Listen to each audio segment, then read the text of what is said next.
สรรเสริญเจริญพร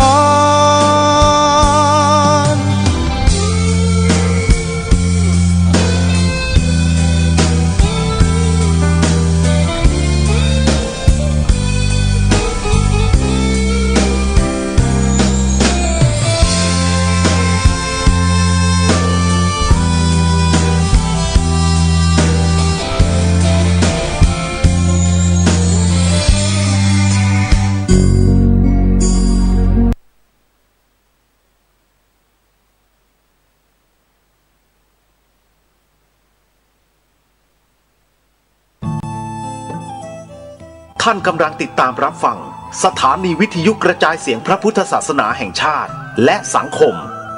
คลื่นเพื่อการศึกษาพระพุทธศาสนาและวัฒนธรรมระบบ FM 104.5 เมกะเฮิรตซ์รายการต่อไปเป็นรายการศึกษาธรรมนำสุขดำเนินรายการโดยพันเอกตนัสเดชะ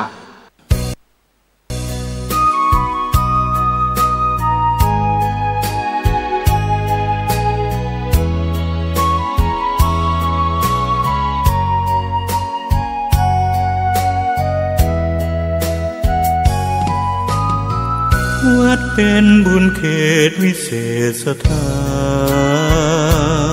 นเหมือนทิพย์วิมานของหมู่ประชา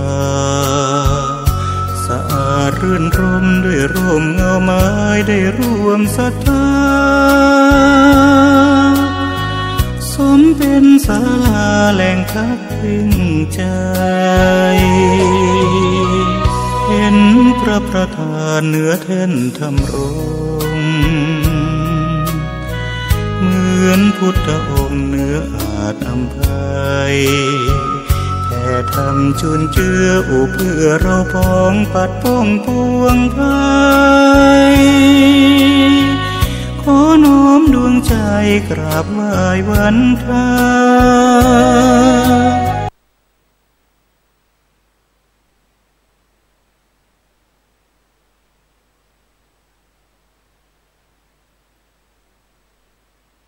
เสาร์ 15:10 ดำเนินรายการโดยกระผมพันเอกตนัสเดชะมีอาจารย์สุรภาเดชะเป็นผู้ร่วมรายการวันนี้เราก็ได้นำพระสูตรที่มีอยู่ในสังยุตตนิกายเป็นเรื่องเกี่ยวกับสกปะสังยุตเป็นเรื่องของท่านพระมหากัสสปะในพระสูตรส่วนนี้เราจะเห็นว่าพระผู้มีพระภาคเจ้าทรงสรรเสริญท่านมหากัสสปะ โดยองค์กล่าวว่ากัสสปะ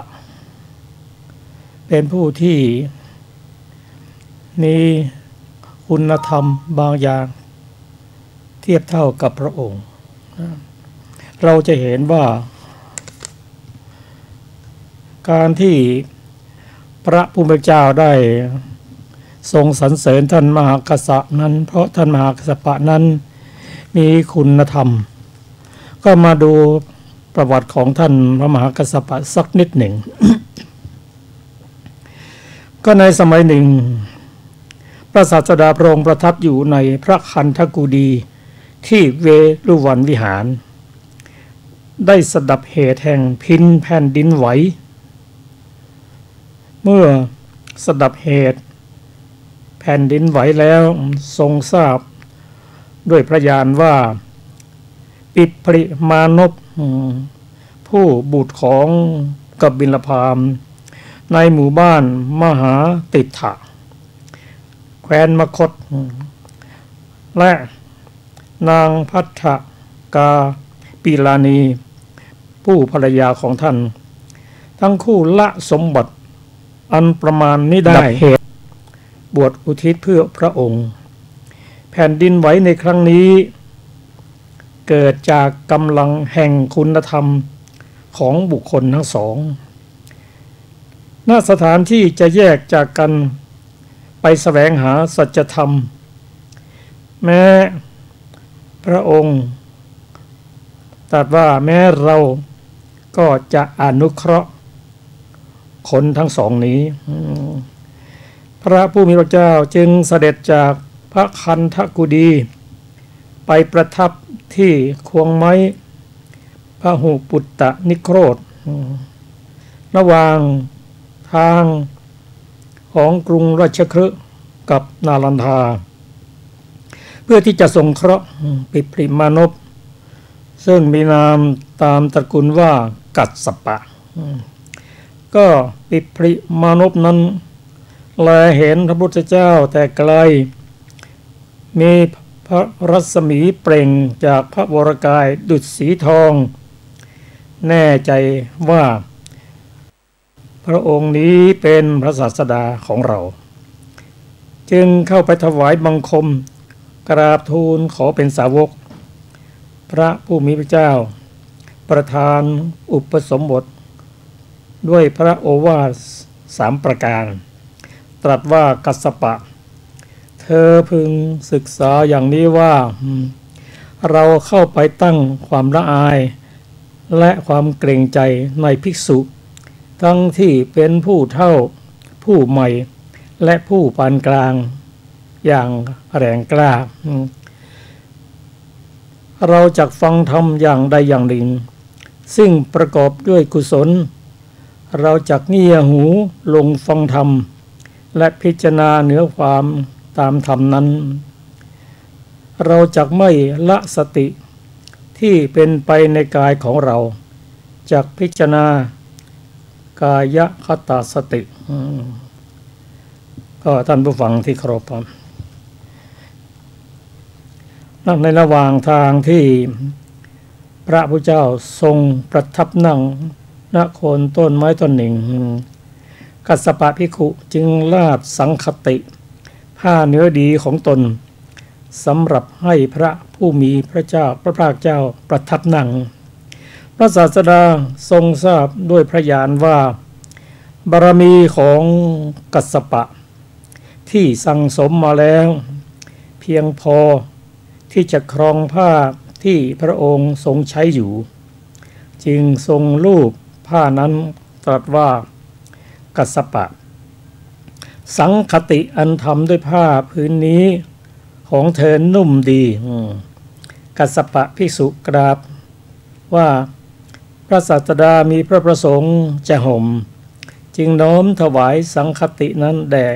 พระผู้มีพระเจ้าและขอประทานจีวรเก่าที่พระองค์ทรงใช้อยู่มาห่มแทน พระพุทธองค์ตรัสว่ากัสสปะธรรมดาจีวรที่เก่าเพราะการใช้ของพระพุทธเจ้านั้นทั้งหลายบุคคลผู้สามารถในการบำเพ็ญข้อปฏิบัติจึงสมควรรับโดยว่าในวันนี้เราซักผ้าบางสกุลผืนนี้มหาปัทวีได้ไหวจนถึงน้ำรองแผ่นดินจากนั้นทรงแลกเปลี่ยนจีวรกับกัสสปะภิกขุในขณะนั้นแผ่นดินได้ไหวอีกเหมือนจะรับรู้ว่าพระองค์ทรงทำสิ่งที่ทำได้ยากด้วยว่าจีวรที่พระองค์ห่มแล้วพระองค์ไม่เคยประทานให้แก่สาวกรูปใดมาก่อนกัสสปะภิกขุมิได้ทะนงตนว่าเราได้จีวรของพระพุทธเจ้ามาครองแต่กลับคิดว่าเราควรจะกระทำสิ่งให้ยิ่งขึ้นไปจึงสมทานธุดงค์13ในสำนักของพระพุทธองค์และถือมั่น3ประการคือถือบังสกุลจีวรเป็นวัดถือการเที่ยวบิณฑบาตเป็นวัดถือการอยู่ป่าเป็นวัดแม้จะอยู่ในที่ใกล้กับพุทธองค์กัสสปะภิกขุก็ประพฤติปฏิบัติเช่นนี้เป็นประจำนี่ก็เป็นประวัติส่วนหนึ่งของพระมหากัสสปะซึ่งท่านเป็นเสขบุคคลเพียง7 วันเท่านั้นในวันอรุณวันที่8ได้บรรลุอรหัตผลพร้อมด้วยปฏิสัมภิทา4 พระพุทธเจ้าทรงสรรเสริญท่านมหากัสสปะเป็นเลิศกว่าภิกษุทั้งหลายผู้ทรงธุดงค์ครับต่อไปท่านก็จะได้ฟังพระสูตรชื่อชานาพิญญาสูตรขอเชิญอาจารย์สุรภาครับสวัสดีค่ะท่านผู้ฟังทุกท่านชานาพิญญาสูตรว่าด้วยการปฏิบัติตนให้เข้าถึงฌานพระผู้มีพระภาคเจ้าประทับอยู่ณพระเชตวันอารามของท่านอนาถบิณฑิกะเศรษฐีกรุงสาวัตถีณที่นั้นแลพระผู้มีพระภาคเจ้าตรัสเรียกภิกษุทั้งหลายแล้วได้ตรัสว่าดูก่อนภิกษุทั้งหลายเราหวังสงัดจากกามสงัดจากอกุศลธรรมแล้วเข้าถึงปฐมฌานมีวิตกวิจารมีปีติและสุขอันเกิดแต่วิเวกอยู่ได้เท่าใดแม้กัสสปะก็หวังสงัดจากกามสงัดจากอกุศลธรรมแล้วเข้าถึงปฐมฌานมีวิตกวิจารมีปีติและสุขอันเกิดแต่วิเวกอยู่ได้เท่านั้นเหมือนกันดูก่อนภิกษุทั้งหลายเราหวังเข้าถึงทุติยฌานมีความผ่องใสแห่งจิตในภายในเป็นธรรมเอกผุดขึ้นไม่มีวิตกไม่มีวิจารเพราะวิตกวิจารสงบไปมีปีติและสุขอันเกิดแต่สมาธิอยู่ได้เท่าใดแม้กัสสปะก็หวังเข้าถึงทุติยฌานมีความผ่องใสแห่งจิตในภายในเป็นธรรมเอกผุดขึ้นไม่มีวิตกไม่มีวิจารเพราะวิตกและวิจารสงบไปมีปิติและสุขอันเกิดแต่สมาธิอยู่ได้เท่านั้นเหมือนกันดูก่อนภิกษุทั้งหลายเราหวังเป็นผู้มีอุเบกขามีสติสัมปชัญญะและเสวยสุขด้วยนามกายเพราะปีติสิ้นไปเข้าถึงตติยฌานที่พระอริยเจ้าทั้งหลายสรรเสริญว่าผู้ได้ฌานนี้เป็นผู้มีอุเบกขามีสติอยู่เป็นสุขได้เท่าใดแม้กัสสปะก็หวังเป็นผู้มีอุเบกขามีสติสัมปชัญญะและเสวยสุขด้วยนามกายเพราะปีติสิ้นไปเข้าถึงตติยฌานที่พระอริยเจ้าทั้งหลายสรรเสริญว่าผู้ได้ฌานนี้เป็นผู้มีอุเบกขามีสติอยู่เป็นสุขได้เท่านั้นเหมือนกันดูก่อนภิกษุทั้งหลายเราหวังเข้าถึงจตุตถฌานไม่มีทุกข์ไม่มีสุขเพราะละสุขและทุกข์และดับโสมนัสโทมนัสก่อนได้มีอุเบกขาเป็นเหตุให้สติบริสุทธิ์อยู่ได้เท่าใดแม้กัสสปะก็หวังเข้าถึงจตุตถฌานไม่มีทุกข์ไม่มีสุขเพราะละสุขละทุกข์และดับโสมนัสโทมนัสก่อนได้มีอุเบกขาเป็นเหตุให้สติบริสุทธิ์อยู่ได้เท่านั้นเหมือนกันดูก่อนภิกษุทั้งหลายเราหวังเข้าถึงอากาสานัญจายตนะมีอารมณ์ว่าอากาศไม่มีที่สุดเพราะล่วงรูปสัญญาดับปฏิฆะสัญญาไม่ใส่ใจนานัตตสัญญาโดยประการทั้งปวงอยู่ได้เท่าใดแม้กัสสปะก็หวังเข้าถึงอากาสานัญจายตนะมีอารมณ์ว่าอากาศไม่มีที่สุดเพราะล่วงรูปสัญญาดับปฏิฆะสัญญาไม่ใส่ใจนานัตตสัญญาอยู่ได้เท่านั้นเหมือนกันดูก่อนภิกษุทั้งหลายเราหวังเข้าถึงวิญญาณัญจายตนะมีอารมณ์ว่าวิญญาณไม่มีที่สุดเพราะ ล่วงอากาสานัญจายตนะได้โดยประการทั้งปวงอยู่ได้เท่าใดแม้กัสสปะก็หวังเข้าถึงวิญญาณัญจายตนะมีอารมณ์ว่าวิญญาณไม่มีที่สุดเพราะล่วงอากาสานัญจายตนะได้โดยประการทั้งปวงอยู่ได้เท่านั้นเหมือนกันดูก่อนภิกษุทั้งหลายเราหวังเข้าถึงอากิญจัญญายตนะมีอารมณ์ว่าหน่อยหนึ่งไม่มีเพราะล่วงวิญญาณัญจายตนะได้โดยประการทั้งปวงอยู่ได้เท่าใดแม้กัสสปะก็หวังเข้าถึงอากิญจัญญายตนะมีอารมณ์ว่าหน่อยหนึ่งไม่มีเพ ราะล่วงวิญญาณัญจายตนะได้โดยประการทั้งปวงอยู่ได้เท่านั้นเหมือนกันดูก่อนภิกษุทั้งหลายเราหวังเข้าถึงเนวสัญญานาสัญญายตนะเพราะล่วงอากินจัญญายตนะได้โดยประการทั้งปวงอยู่ได้เท่าใดแม้กัสสปะก็หวังเข้าถึงเนวสัญญานาสัญญายตนะเพราะล่วงอากินจัญญายตนะได้โดยประการทั้งปวงอยู่ได้เท่านั้นเหมือนกันดูก่อนภิกษุทั้งหลายเราหวังเข้าถึงสัญญาเวทยิตะนิโรธเพราะล่วงเนวสัญญานาสัญญายตนะได้โดยประการทั้งปวงอยู่ได้เท่าใดแม้กัสสปะก็หวังเข้าถึงสัญญาเวทยิตะนิโรธเพราะล่วงเนวสัญญานาสัญญายตนะได้โดยประการทั้งปวงอยู่ได้เท่านั้นเหมือนกันดูก่อนภิกษุทั้งหลายเราหวังบรรลุอิทธิวิธีหลายประการคือคนเดียวเป็นหลายคนได้หลายคนเป็นคนเดียวก็ได้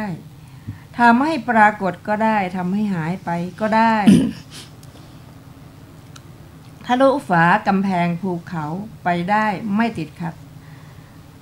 เหมือนไปในที่ว่างก็ได้ผุดขึ้นดำลงในแผ่นดิน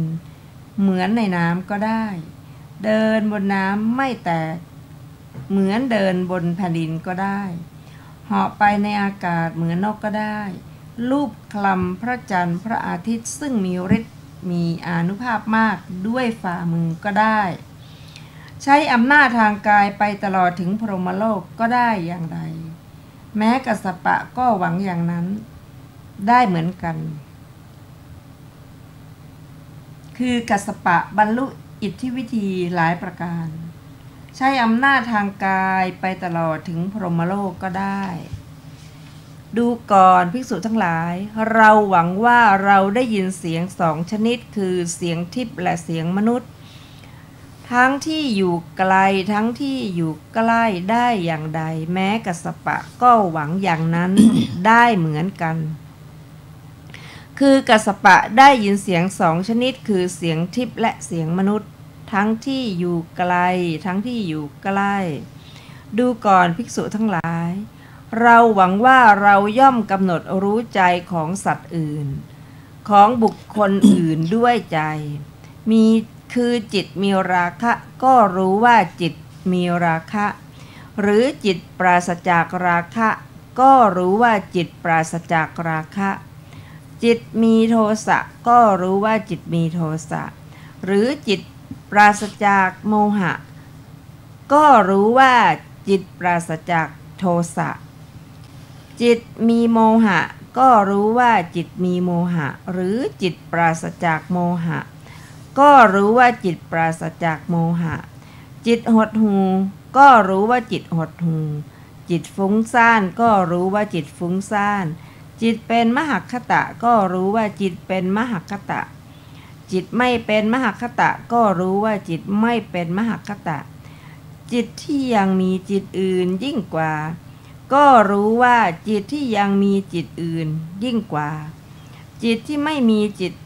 อื่นยิ่งกว่าก็รู้ว่าจิตที่ไม่มีจิตอื่นยิ่งกว่าจิตเป็นสมาธิก็รู้ว่าจิตเป็นสมาธิจิตไม่เป็นสมาธิก็รู้ว่าจิตไม่เป็นสมาธิจิตหลุดพ้นก็รู้ว่าจิตหลุดพ้นหรือจิตยังไม่หลุดพ้นก็รู้ว่าจิตยังไม่หลุดพ้นได้อย่างใดแม้กัสสปะก็หวังอย่างนั้นได้เหมือนกันคือกัสสปะย่อมกำหนดรู้ใจสัตว์รู้ใจของสัตว์อื่นของบุคคลอื่นด้วยใจคือจิตมีราคะก็รู้ว่าจิตมีราคะหรือจิตยังไม่หลุดพ้นก็รู้ว่าจิตยังไม่หลุดพ้นดูก่อนภิกษุทั้งหลายเราหวังว่าเราตามระลึกชาติก่อนได้เป็นอันมากคือตามระลึกชาติได้1ชาติบ้าง2ชาติบ้าง3ชาติบ้าง4ชาติบ้าง5ชาติบ้าง10ชาติบ้าง20ชาติบ้าง30ชาติบ้าง40ชาติบ้าง50ชาติบ้าง100ชาติบ้าง1,000ชาติบ้าง100,000ชาติบ้างตลอดสัง วัตกัปเป็นอเนกบ้างตลอดวิวัตกัปเป็นอเนกบ้างตลอดสังวัตวิวัตกัปเป็นอเนกบ้างในภพโน้นเรามีชื่ออย่างนั้นมีโคตรอย่างนั้นมีผิวพรรณอย่างนั้นมีอาหารอย่างนั้นเสวยสุขเสวยทุกข์อย่างนั้นอย่างนั้นมีกำหนดอายุเพียงเท่านั้นครั้นจุติจากภพนั้นไปแล้วได้ไปเกิดในภพโน้นแม้ในภพนั้นเราก็มีชื่ออย่างนั้นมีโคตรอย่างนั้นมีผิวพรรณอย่างนั้นมีอาหารอย่างนั้นเสวยสุขเสวยทุกข์อย่างนั้นอย่างนั้นมีกำหนดอายุเพียงเท่านั้นครั้นจุติจากภพนั้นแล้วได้มาเกิดในภพนี้ย่อมตามระลึกถึงชาติก่อนได้เป็นอันมาก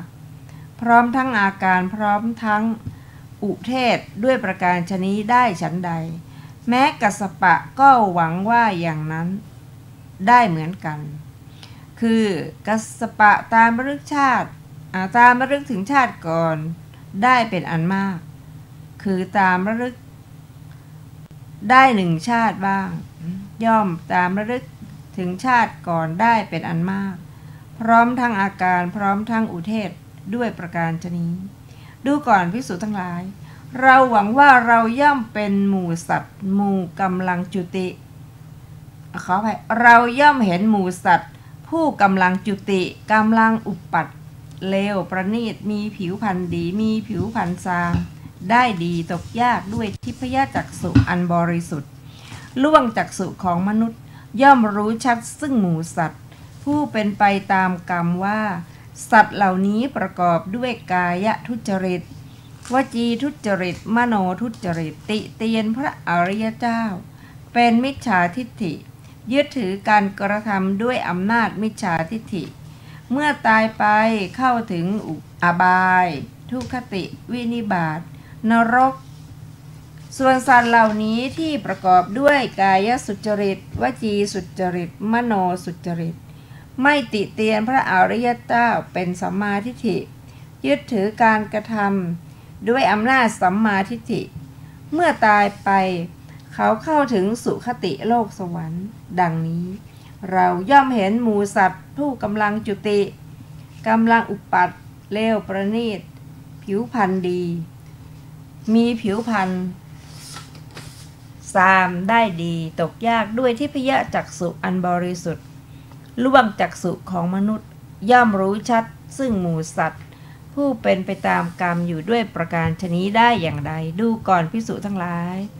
แม้กัสสปะก็หวังอย่างนั้นเหมือนกันคือกัสสปะเห็นหมู่สัตว์ผู้กำลังจุติกำลังอุปัตเลวประณีตมีผิวพรรณดีมีผิวพรรณซามได้ดีตกยากด้วยทิพยจักษุอันบริสุทธิ์จักล่วงมนุษย์ย่อมรู้ชัดซึ่งหมู่สัตว์ผู้เป็นไปตามกรรมด้วยประการชนี้ดูก่อนภิกษุทั้งหลายเราทำให้แจ้งซึ่งเจโตวิมุตติปัญญาวิมุตติอันหาอาสวะมิได้เพราะอาสวะสิ้นไปด้วยปัญญาอันยิ่งเองในทิฏฐธรรมเข้าถึงอยู่ได้อย่างใดแม้กัสสปะก็ทำให้แจ้งซึ่งเจโตวิมุตติปัญญาวิมุตติอันหาอาสวะมิได้เพราะอาสวะสิ้นไปด้วยปัญญาอันยิ่งเองในทิฏฐธรรมเข้าถึงอย่างนั้นได้เหมือนกันจบชานาพิญญาสูตรที่ 9มีอรรถกถานะคะพึงทราบวินิจฉัยในชานาพิญญาสูตรที่ 9ดังต่อไปนี้บทว่ายาวเทวะอากังขามิได้แก่เท่าที่เราปรารถนาส่วนต่อแต่นี้เรากล่าวรูปาวจรฌานสี่โดยนัยยะเป็นต้นว่าวิเจวะกาเมหิดังนี้อรูปสมบัติสี่โดยนัยยะเป็นต้นว่าสัพพโสรูปสัญญานังสมติกมาดังนี้นิโรธสมาบัติอย่างนี้ว่าสัพพโสเนวสัญญายตนัง สมติกัมมะสัญญาเวทยิตะนิโรธังดังนี้และกล่าวอภิญญาเป็นโลกี5โดยในเป็นต้นว่าอเนกวิหิตังอิทธิวิทังดังนี้ในบทเหล่านั้นบทที่พึงกล่าวทั้งหมดนั้นให้พิสดารในวิสุทธิมรรคพร้อมด้วยพรรณนาตามลำดับบท และวิธีภาวนาบทว่าอาสวานังขยาได้แก่เพราะอาสวะสิ้นไปบทว่าอนาเสวังได้แก่ไม่เป็นปัจจัยของอาสวะบทว่าเจโตวิมุตติงได้แก่สมาธิในอรหัตผลบทว่าปัญญาวิมุตติงได้แก่ปัญญาในอรหัตผลจบอรรถกถาชานาพิญญาสูตรที่7ท่านผู้ฟังที่เคารพครับชานาพิญญาพระสูตรเป็นพระสูตรที่สุขุมรุ่มลึกเราฐานะที่เป็นผู้ศึกษาก็ จะศึกษาไปตามลำดับความเข้าใจจะลึกซึ้งหรือไม่นั้นอยู่ที่ผู้ได้ปฏิบัติแล้วถึงธรรมนั้นเท่านั้นจึงจะอธิบายได้ชัดเจนก็ จากที่เราได้เรียนรู้ก็ค่อยศึกษาไปนะครับแต่ที่เรารู้แน่นอนก็คือพระผู้มีพระเจ้าทรงสรรเสริญท่านพระมหากัสสปะอย่างยิ่งบางครั้งก็ท่านฟังเห็นว่าเทียบเท่ากับพระองค์ว่าจะเป็นรูปฌานรูปฌานอิทธิวิธีต่างๆอันนี้ก็เป็นเรื่องที่เราได้เรียนรู้ทีนี้เราจะมาถึงรายละเอียดบางอย่างเท่าที่เราจะเข้าถึงได้จะเข้าใจได้ นั่นคือผู้ที่จะปฏิบัติได้ถึงฌานนั้นก็ต้องเป็นผู้ที่สงัดจากกามคำว่าสงัดจากกามนั่นคือกามคุณ 5การได้เห็นได้ยินได้กลิ่นได้รสได้สัมผัสต่างๆนะสงัดสงบจากการได้เห็นได้ยินได้กลิ่นได้รสได้สัมผัสนั้นและธรรมารมณ์ด้วยนะแล้วจึง จะเข้าถึงปฐมฌานปฐมฌานมีองค์ฌาน5คือมีวิตกวิจารปิติสุขและเอกคตาอันนี้เป็นองค์ธรรมของปฐมฌานคือฌานที่ 1 ซึ่งพระองค์ตรัสว่าพระองค์ได้ฌานเช่นนี้อยู่ได้เท่าไหร่แม้พระมหากัสสปะก็กระทำได้เช่นนั้นสำหรับฌานที่2ที่เรียกว่าทุติยฌานเป็นฌานที่มีความผ่องใสแห่งจิตในภายในเป็นธรรมเอกผุดขึ้นคือละองค์ธรรมคือวิตกละวิตกละวิจารวิตกนี้ก็เป็นวิตกคือการตรึกวิตกเจตสิกไม่มีวิตกไม่มีวิจารคือฌานที่2นี้จะละเอียดขึ้นไปอีกชั้นหนึ่งคือไม่มีวิตกวิจารคงมีแต่ปิติสุขและเอกคตาเหลือ3องค์ธรรมละได้2องค์ธรรมแล้ว พระองค์ปฏิบัติอยู่ได้นานเท่าใดแม้ท่านมหากัสสปะก็ปฏิบัติได้เช่นนั้นเหมือนกันมานี้มาถึงฌานที่3ที่เรียกว่าตติยฌานพระองค์ตรัสว่าภิกษุทั้งหลายเราหวังว่าเป็นผู้มีอุเบกขา มีสติมีสัมปชัญญะเสวยสุขด้วยนามกายเพราะปิติสิ้นไปเข้าถึงสัตติยฌานที่พระอริยเจ้าทั้งหลายสรรเสริญว่าผู้ใดได้ฌานนี้เป็นผู้มีอุเบกขามีสติอยู่เป็นสุขก็ฌานที่3นี้คือสัตติยฌานนั้นทรงละปิติไปพระมหากัสสปะมีความหวังอย่างเดียวกันซึ่งพระองค์เข้าถึงแล้วท่านมหากัสสปะก็เข้าถึงเช่นเดียวกันมาถึงฌานที่4เรียกว่าจตุตฌานไม่มีทุกข์ไม่มีสุขคือฌานนั้นตั้งท่าฌานที่1คือมีองค์ฌาน5มีวิตกวิจารปิติสุขเอกคตาแต่ฌานที่4นี้ละทุกข์ละสุขดับเสียซึ่งสมนัตและโทมนัสสมนัตนี่ก็คือสุขทางใจโทมนัสก็ทุกข์ใจมีอุเบกขาเป็นเหตุให้สติบริสุทธิ์ปฏิบัติได้เท่าไหร่แม้พระมหากัสสปะก็มีอุเบกขาเป็นเหตุให้สติบริสุทธิ์อยู่ได้เท่านั้นเหมือนกัน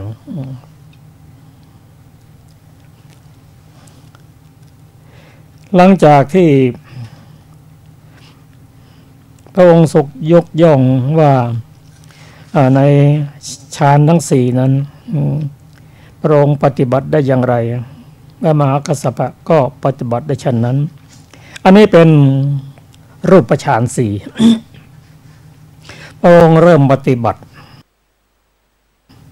ด้านอารูปฌานพระองค์ตรัสว่าภิกษุทั้งหลายเราหวังเข้าถึงอากาสานัญจายตนะมีอารมณ์ว่าอากาศไม่มีที่สุดเพราะล่วงรูปสัญญาดับเสียซึ่งปฏิฆาสัญญา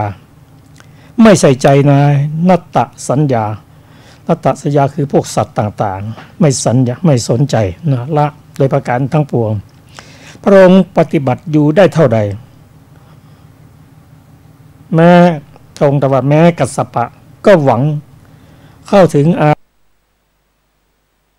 ากาสานัญจายตนะ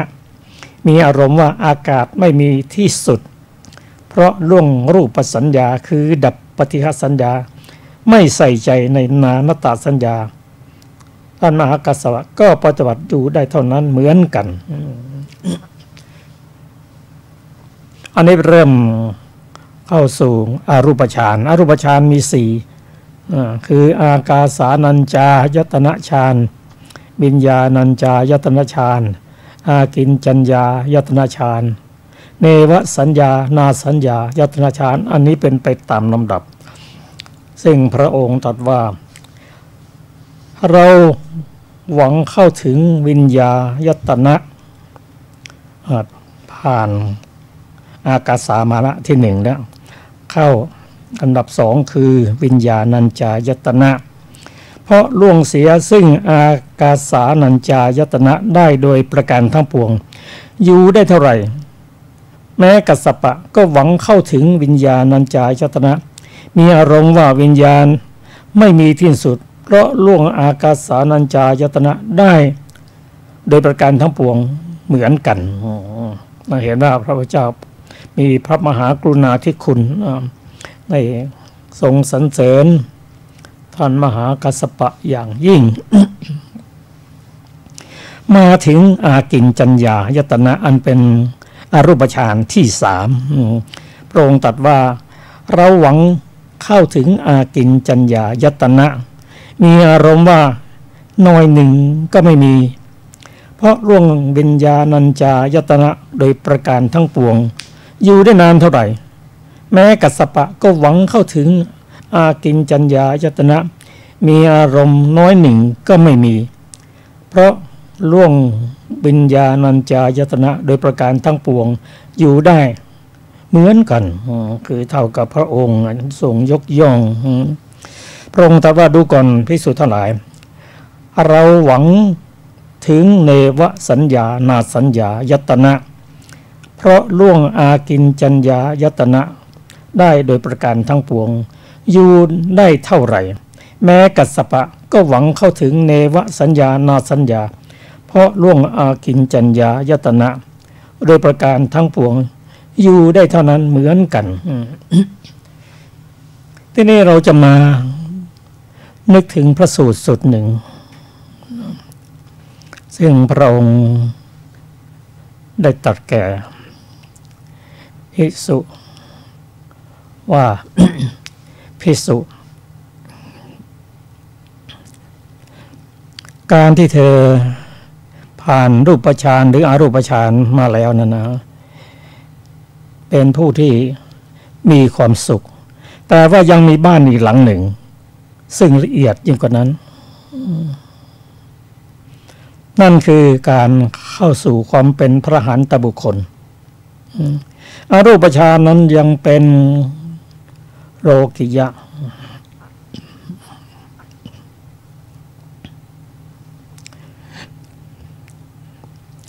เราจะมาศึกษาอีกนิดหนึ่งว่าพระองค์ได้ตรัสการปฏิบัตินั้นเป็นไปตามลำดับการสงัดออกจากกามแล้วก็เริ่มปฏิบัติจนได้ฌานที่หนึ่งถึงฌานที่สี่ฌานที่หนึ่งฌานที่สี่กับฌานที่ห้านั้นแห่งแต่ว่าอย่างเดียวกัน จากรูปฌานรับเบื่อรูปเข้าถึงอารูปอารูปฌานก็มีสี่ดังที่เรียนให้ทราบก็ยังพอได้เนวสัญญานาสัญญาเป็นอารูปฌานสุดท้ายนึกถึงตอนที่พระองค์ได้ตรัสแก่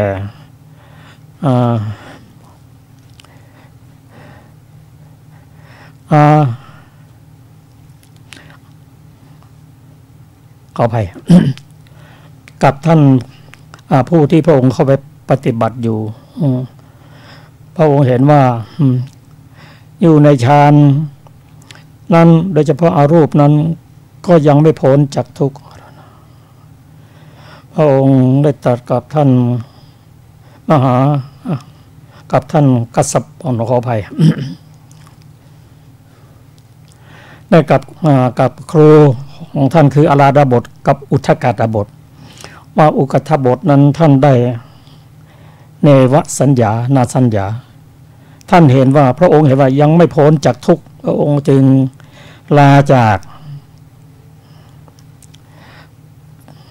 การปฏิบัติฉะนั้นคืออุทกาดาบทไปค้นหาวิโมกข์ด้วยพระองค์เองก็ได้ตรัสรู้เป็นพระสัมมาสัมพุทธเจ้าอันนี้เป็นการปฏิบัติในด้านโลกิยะไปตามลำดับจนถึงเนวสัญญานาสัญญาพระองค์ได้ลาจากอุทกาดาบทด้วยเหตุนี้ที่เราจะมาพิจารณาว่าที่พระองค์ตรัสว่าเราหวังเข้าถึงเนวสัญญานาสัญญาเพราะล่วงอากินจัญญาได้โดยประการทั้งปวงอยู่ได้นานเท่าไหร่ท่านมหากัสสปะก็อยู่ได้เท่านั้นเหมือนกันอันนี้มาถึงระดับของอรูปฌานแล้วแต่สำหรับข้อที่ศึกษาต่อไปนี้เป็นที่น่าสังเกตคือ505พระองค์ตรัสว่าเราหวังเข้าถึงสัญญาเวทะจิตะนิโรธเพราะล่วงเนวสัญญานาสัญญาโดยประการทั้งปวงอยู่ได้เท่าใดแม้กัสสปะก็หวังเข้าถึงสัญญาเวทะยิตะนิโรธเพราะล่วงเนวสัญญานาสัญญายตนะได้โดยประการทั้งปวงท่านมหากัสสปะก็เข้าถึงสัญญาเวทะยิตะนิโรธได้เช่นกัน ถ้าพูดถึงตามลำดับแล้วก็จากอรูปฌานก็เข้าถึงสัญญาเวทยิตานิโรธอันนี้ถ้าพูดถึงพระไตรปิฎกฉบับมมร.เล่มที่26หน้า583ก็เอาฐานะเป็นผู้ศึกษาก็ลองไปพิจารณาดูนะถ้าหวังตามนี้นะที่พระองค์ตรัสไว้ว่าหลังจากได้เนวสัญญานาสัญญาแล้วก็เข้าถึงเนวสัญญานาสัญญาก็เข้าถึงสัญญาเวทยิตานิโรธหลังจากที่ได้อรูปฌานชั้นเนวสัญญานาสัญญาอะไรครับเราจะมาศึกษาต่อในของข้อ506ซึ่งพระองค์ตรัสว่าดูกับมิโสทั้งหลายเราหวังบรรลุอิทธิวิธีหลายประการคือคนเดียวก็เป็นหลายคนก็ได้หลายคนเป็นคนเดียวก็ได้ซึ่งทำให้ปรากฏก็ได้ทำให้หายไปก็ได้ทะลุฝาทะลุกำแพงภูเขาไปโดยไม่ติดขัดเหมือนไปในที่ว่างก็ได้ผุดขึ้นดำลงในแผ่นดินเหมือนในน้ำก็ได้เดินบนน้ำไม่แตกเหมือนเดินบนแผ่นดินก็ได้เหาะไปในอากาศก็ได้เหมือนนกก็ได้ลูบคลำก็ได้พระจันทร์พระอาทิตย์มีฤทธิ์มีอานุภาพด้วยฝ่ามือสามารถที่จะลูบคลำได้ด้วยอำนาจทางกายไปตลอดถึงพรหมโลกก็ได้แม้กัสสปะก็หวังเช่นนั้นได้เหมือนกันคือกัสสปะบรรลุอิทธิวิธีหลายประการใช้อำนาจทางกายไปตลอดถึงพรหมโลกก็ได้เนี่ยเราจะเห็นว่าการปฏิบัติหลังจากได้อรูปฌานแล้วก็ได้มีฤทธิ์หลายอย่างสามารถที่จะเดินทางโดยกายไปถึงรูปประพรหมได้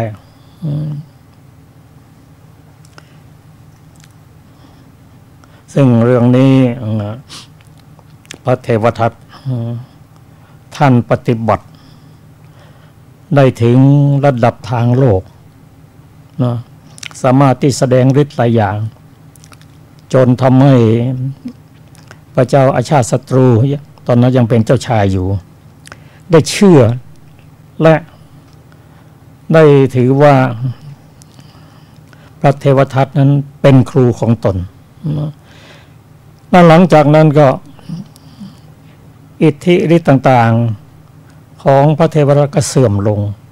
เพราะเป็นผู้ที่ขาดคุณธรรม เราจะเห็นว่ารูปฌานอรูปฌานนั้นยังเป็นโลกิยะบุคคลอยู่สามารถที่จะลดลงได้สามารถที่จะไปอบายก็ได้แต่อย่างไรก็ตามถือว่าอารูปฌานนั้นเป็นระดับที่สูงของโลกิยะสามารถที่จะมีความสุขได้นานแสนนานเป็นไปตามลำดับแต่ที่ผมจะเรียนให้ท่านทราบว่าได้กรุณาสังเกตว่าพระองค์ตรัสว่าหลังจากที่พระองค์ได้บรรลุอรูปฌานชั้นสูงคือเนวสัญญานาสัญญาและหลังจากนั้นก็เข้าถึงสัญญาเวทยิตานิโรธแต่ในภายพระสูตรนั้นมีสิ่งที่น่าพิจารณาสองอย่างคือสัญญาเวทยิตานิโรธกับนิโรธสมาบัติ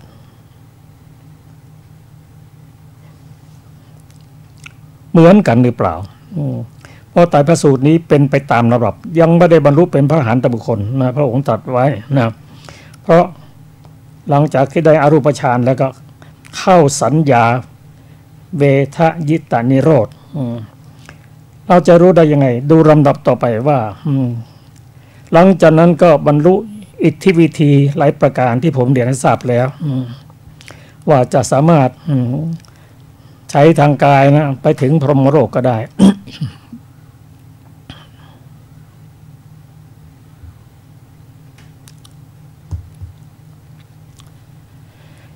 มาดูข้อ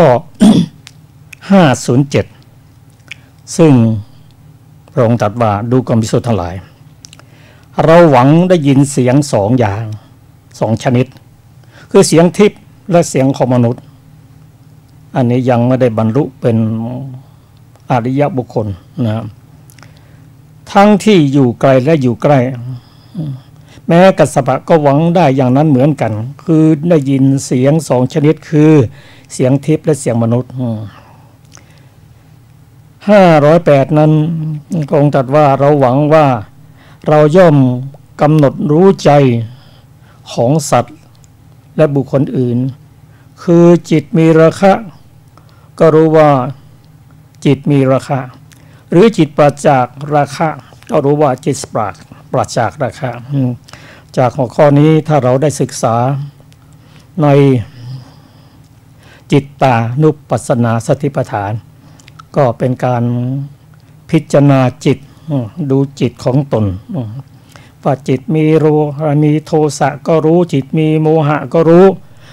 ว่าจิตปราศจากโมหะก็รู้นี่ก็อย่างว่าตอนนี้ก็ยังไม่ได้เป็นพระอริยบุคคลมาดูหัวข้อ509เริ่มต้นพิจารณาถึงปัญญาระดับต่างๆเริ่มต้นด้วยว่ามีฌานมีปัญญาระลึกชาติได้เรียกว่าบุพเพนิวาสานุสติญาณระลึกชาติได้พระองค์ระลึกชาติได้นับไม่ถ้วนร้อยชาติพันชาติแสนชาติท่านมหากัสสปะก็ระลึกชาติได้เหมือนกัน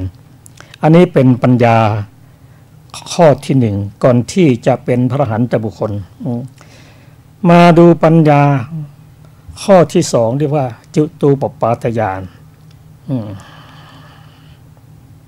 พระองค์ตรัสว่าดูก่อนภิกษุทั้งหลายเราหวังว่าเราย่อมเห็นหมู่สัตว์ผู้กำลังจุติคือตายกำลังอุบัติคือเกิดเลวประณีตมีผิวพรรณดีมีผิวพรรณซามได้ดีหรือตกยากด้วยทิพจักษุอันบริสุทธิ์ล่วงจักษุของมนุษย์ย่อมรู้ชัดซึ่งหมู่สัตว์ผู้เป็นไปตามกรรมว่าสัตว์ตัวนี้ประกอบด้วยกายทุจริตวจีทุจริตมโนทุจริตติเตียนพระอริยเจ้าเป็นมิจฉาทิฏฐิยึดถือการกระทำด้วยอำนาจมิจฉาทิฏฐิเมื่อตายไปเข้าถึงอบายทุกขติวินิบาตนรกส่วนสัตว์เหล่านี้ที่ปฏิบัติกายสุจริตวจีสุจริตมโนสุจริตไม่ติเตียนพระอริยเจ้าเป็นสัมมาทิฏฐิยึดถือการกระทำด้วยอำนาจสัมมาทิฏฐิเมื่อตายไปเข้าถึงสุคติโลกสวรรค์ดังนี้เราย่อมเห็นหมู่สัตว์ผู้กำลังจุติอุบัติเลวประณีตมีผิวพรรณดีมีผิวพรรณซาม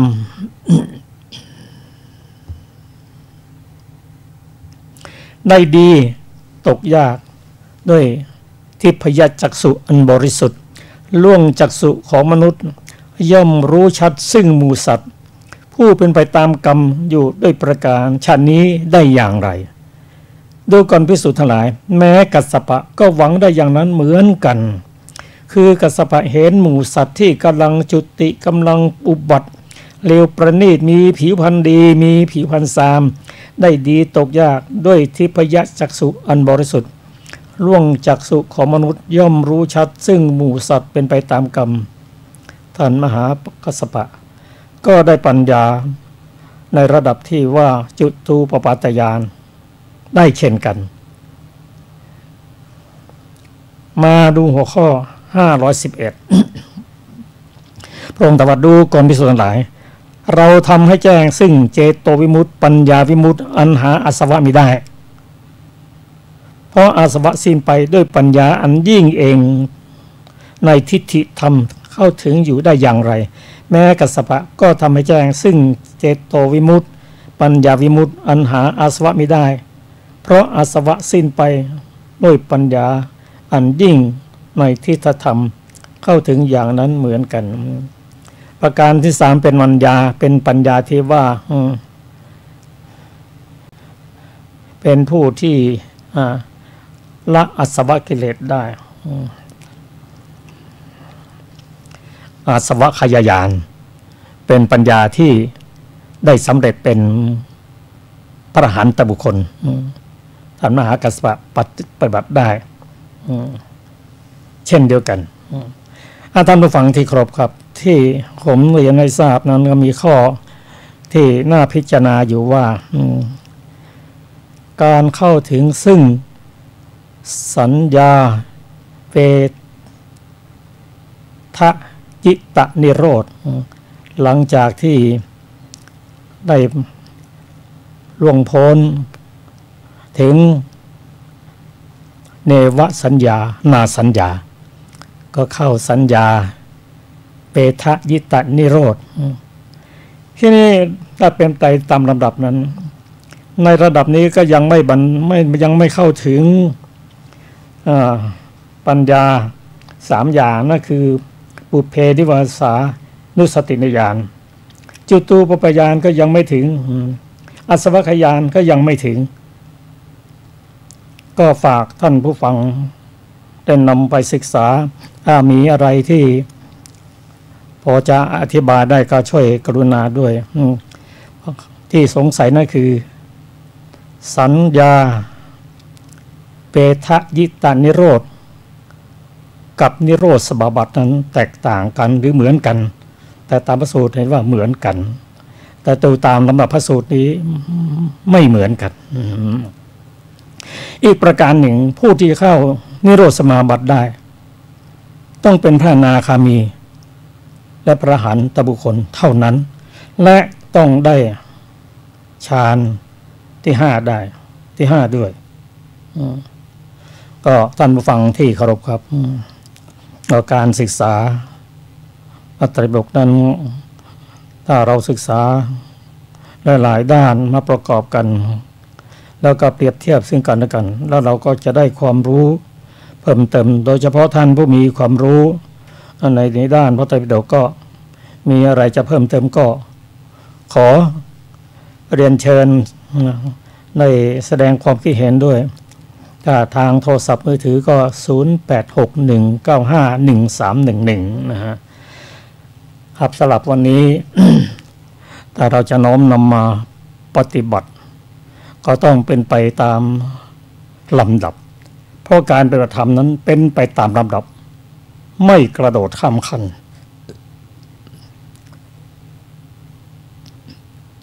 เริ่มต้นได้ผู้มีศีลสมาธิปัญญาเป็นผู้ที่น้อมนำมาปฏิบัติถ้าโดยเฉพาะศีลนั้นถ้าล่วงพ้นจากกามได้ก็สามารถที่จะเจริญฌานได้เมื่อฌานได้ก็มันมีเป็นไปในรูปฌานก่อนอรูปฌานจบแล้วก็ลำดับสูงไปก็เป็นอรูปฌาน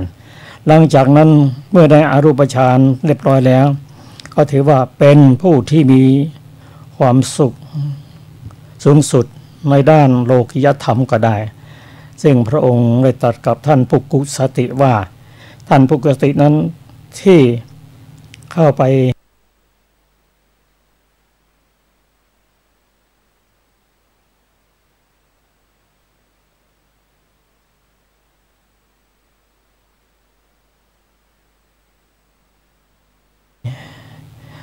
ได้เดินทางไปพบผู้มีพระเจ้าได้ฟังธรรมแล้วก็ได้รู้ว่าพระพุทธเจ้าองค์นี้แน่นอนตอนแรกยังไม่ได้รู้จักว่าใครเป็นพระพุทธเจ้าซึ่งพระพุทธเจ้าได้ตรัสหลังที่ท่านปุกกุสิได้เป็นพระอนาคามีแล้วและเป็นผู้ที่ได้อรูปฌานแต่ยังไม่ได้ถึงเนวสัญญาณสัญญาซึ่งพระองค์ ตรัสว่าถ้าไม่ยึดติดในอารูปแล้วจึงเป็นบ้านหลังหนึ่งแต่มีบ้านที่อยู่เป็นสุขยิ่งกว่านั่นคือความเป็นพระอรหันตบุคคลท่านปลุกสติได้ฟังธรรมนี้แล้ว ก็ท่านไม่สามารถที่จะเดินได้ถึงเป็นพระอรหันตบุคคลได้ในระดับอนาคามีเพราะท่านเจริญปัญญามาในระดับนี้และวันนั้นก็เป็นวันสุดท้ายของท่านที่ท่านได้จากชีวิตได้สิ้นชีวิตไปเนื่องจากถูกแม่โควิดตายนะครับท่านผู้ฟังที่เคารพครับรายการศึกษาธรรมนำสุขนะคะก็หมดเวลานะคะสำหรับวันนี้ขอบคุณทุกท่านที่ติดตามรับฟังแล้วก็รับชมนะคะพบกันใหม่ในวันเสาร์หน้านะคะค่ะสวัสดีค่ะสวัสดีครับ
วัดเล็กหรือใหญ่นั้นไม่สำคัญ